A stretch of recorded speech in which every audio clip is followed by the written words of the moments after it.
আসসালামু আলাইকুম। Welcome to Bangladesh film Barishal YouTube channel থেকে। হ্যালো গাইস, আমি বাইজিৎ আছি আপনাদের সঙ্গে। এখন কথা বলবো শাকিব খানের তুফান ছবি নিয়ে। তুফান ছবির মানে 7 দিনে মনে করেন যে সব ছবির রেকর্ড মানে ই করেন যে ই করে দিচ্ছে, মানে ওভারটেক করে দিচ্ছে।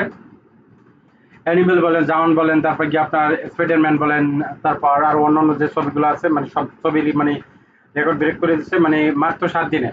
তারা মনে করেন লাইফ টাইমে যতদিন চলছে আর কি, মানে ততদিনে তারা যত টাকা ইনকাম করছে সেটা শাকিব খান মাত্র শাকিব খানের তুফান ছবি দিয়ে মানে 7 দিনে তার রেকর্ড মানে ব্রেক করে দিচ্ছে। মানে এটা হচ্ছে যে আসলে একজন মেগাস্টারের পাওয়ার বা যে তুফান ছবি যে ভালো হয়েছে সেটার একটা মানে জলযন্ত্র প্রমাণ। যদি ভালো না হইতো তাহলে কিন্তু মানুষ এত হুড়োহুড়ি করে মানে পারাপারি করে মানুষ যেত না, মানে টিকিট পাইতেছে না মানুষ, আর এত টাকা কিন্তু কখনই সেল হইতো না।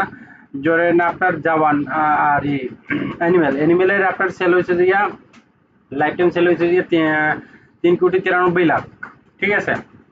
আর আপনার মানে তুফান ছবি আপনার হয়েছে যে 7 দিনে 4,38,38,00,000 টাকা শুধু স্টার সিনেপ্লেক্স, সিনেপ্লেক্স থেকে, শুধু স্টার না, মানে যতগুলো মানে সিনেপ্লেক্স গুলো আছে, লায়ন, তারপরে স্টার সিনেপ্লেক্স, তারপরে যমুনা, ব্লকবাস্টার, মানে এই সব মিলাইয়া মানে যতগুলো আছে তা মানে সবকিছুর মানে এটা হচ্ছে ঠিক আছে। সবকিছুর মানে রেকর্ড একদম মনে করেন যে সে শাকিব খান মানে ভেঙে দিচ্ছে। আর আপনার জাহানারও মানে এইরকম হয়েছিল, মানে 3 কোটি, 3 কোটি প্লাস। সেখানে আপনার শাকিব খান মাত্র 7 দিনে মনে করেন ই করে দিচ্ছে, তারা ওটা 2-3 মাসে মনে করেন করছে 3 কোটি, আর শাকিব খান সেটা 7 দিনে মানে করে দিচ্ছে। আবার গিয়া আপনার সোর সংখ্যা থেকেও মানে মানে সবার থেকে এগিয়ে। সোর সংখ্যা সবাই মানে সেটা তো অবশ্যই ইতিমধ্যে সবাই জেনে গেছেন, মানে কোনটা কত কোন শো ছিল।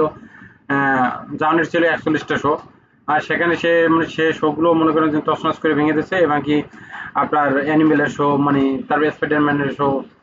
আহ, এখন স্পাইডারম্যানের শো ছিল যে 51টা, সেখানে 51টা না যেন 52টা ছিল, আর সেখানে এখন শাকিব খানের তুফান ছবির শো মানে 54টা।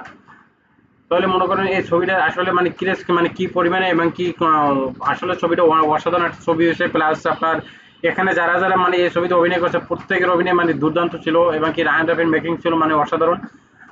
মানে সব মিলিয়ে মানে পুরো একটা মানে ছবিটা মানে পুরো একটা ভালো একটা মানে প্যাকেজের একটা ছবি।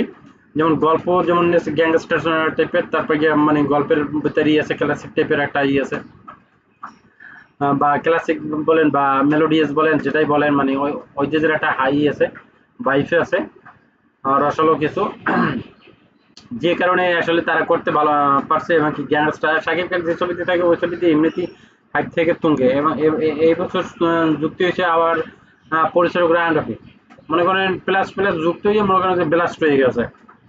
মানে এই সব অবস্থা।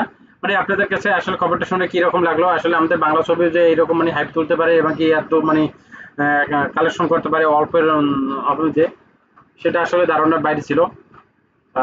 আমি মনে করি এই ছবি যদি 2 মিনিট চলে তাহলে শুধু সিনেপ্লেক্স থেকেই মনে করেন যে আপনার 50 কোটি টাকা ইনকাম করে নিতে পারবে, কোনো ব্যাপার না। এক সপ্তাহে মনে করেন যে 4 কোটি, 50 কোটি না, 40 কোটি, যদি 30 কোটি যদি ইনকাম করে তাহলে তো ব্যাপক, যদি 2 মাসে, ঠিক না?